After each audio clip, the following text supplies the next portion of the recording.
Number 10. I don't know if we're ever going to see this movie, but I'm curious more than ever. Ezra Miller's The Flash. Andy Muschietti coming off the It movies. Everyone says this film is great. Michael Keaton plays Batman again. How can you not want to see it? With all the shenanigans, everything that's going on, I want this movie to be good. If only so Chris Carr will finally admit it exists. I want this. Look, I've always wanted to see a Flash movie. I hope this movie's great. I like Ezra Miller's portrayal of the character. Hopefully, this will be good. Number 9, Aquaman and the Lost Kingdom. I loved Aquaman, the first Aquaman. It was goofy fun. It made me feel like I was a kid watching a Ray Harryhausen movie like Jason and the Argonauts. The last battle was crazy. Dudes on armored seahorses and sharks fighting in the ocean. What's not to love? Here's a movie coming out next year that was going to be a direct-to-streamer, but it turned out so great that they decided to put it out theatrically.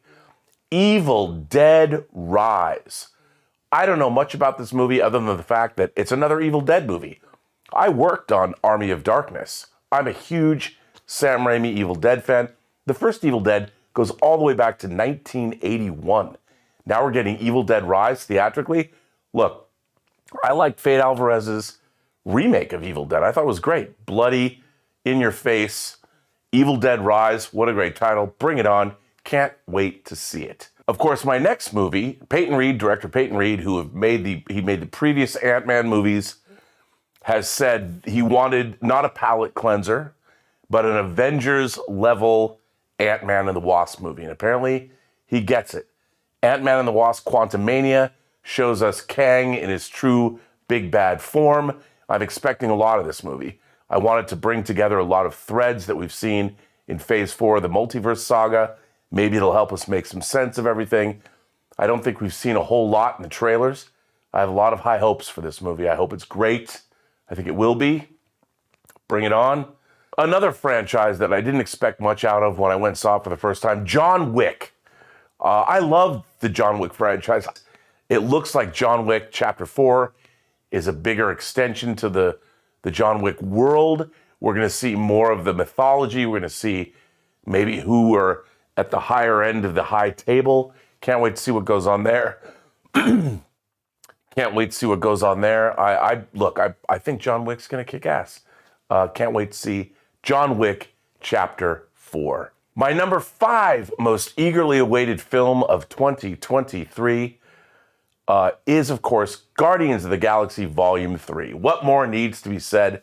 I'm a huge James Gunn fan. I've loved the first 2 Guardians of the Galaxy films. I've loved the way the Guardians have played with the larger MCU in Infinity War and Endgame. Not so much in Thor: Love and Thunder, but I'm a huge fan of the Guardians.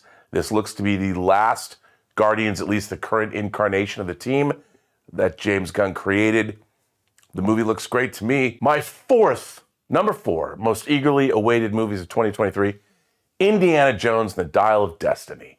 Come on, it's Harrison Ford in his swan song as Indiana Jones, the 5th Indiana Jones movie. Look, it has to be better than Kingdom of the Crystal Skull, which is inexplicably one of the worst franchise movies I've ever seen.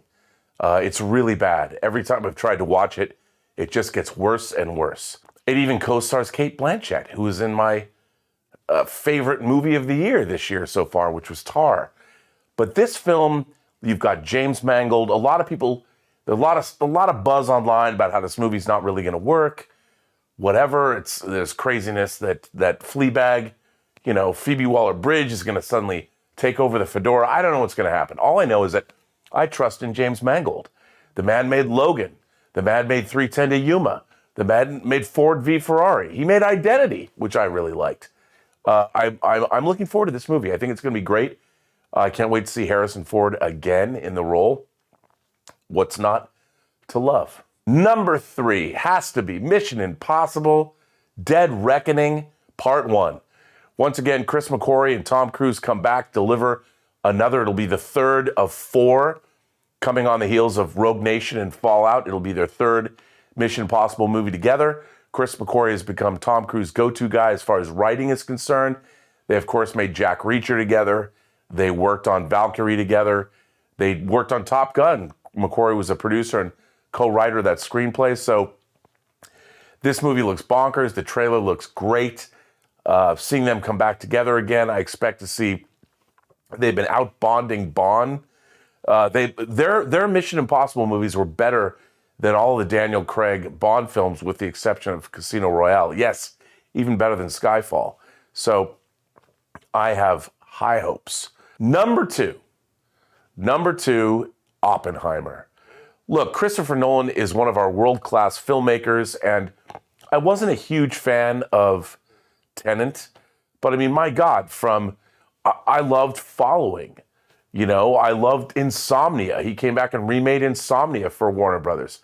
The Prestige, the Dark Knight trilogy. I love Inception. Interstellar I enjoy. He's a world-class filmmaker. He's got a style unto himself. All of his movies, whether you love them or only kind of like them, the man is a world-class filmmaker, and I'll watch anything. But the story of Robert Oppenheimer and the creation of the atomic bomb, what a fascinating story. I really like Dunkirk. I hope he makes 3 movies set during World War II. The Christopher Nolan World War II trilogy, of which I guess this would be The Empire Strikes Back, Oppenheimer. It looks great. Cillian Murphy looks like he's great. A cast of all A-listers. I can't wait to see this movie. And my number one most eagerly awaited movie for 2023, Dune Part 2. I loved Denis Villeneuve's take on Frank Herbert's Dune. I cannot wait to see the second part. There's going to be a lot more going on. We're going to meet the Padishah Emperor Shaddam IV. We're going to see Paul Atreides lead the Fremen on the beginnings of their great jihad. The first Dune, peak verisimilitude. I loved the first Dune. I could have watched it for another hour. I really can't wait to see what he's done. I can't believe we're getting this movie so soon. It's one of the great discs of the year, and I've watched Dune like 6 or 7 times.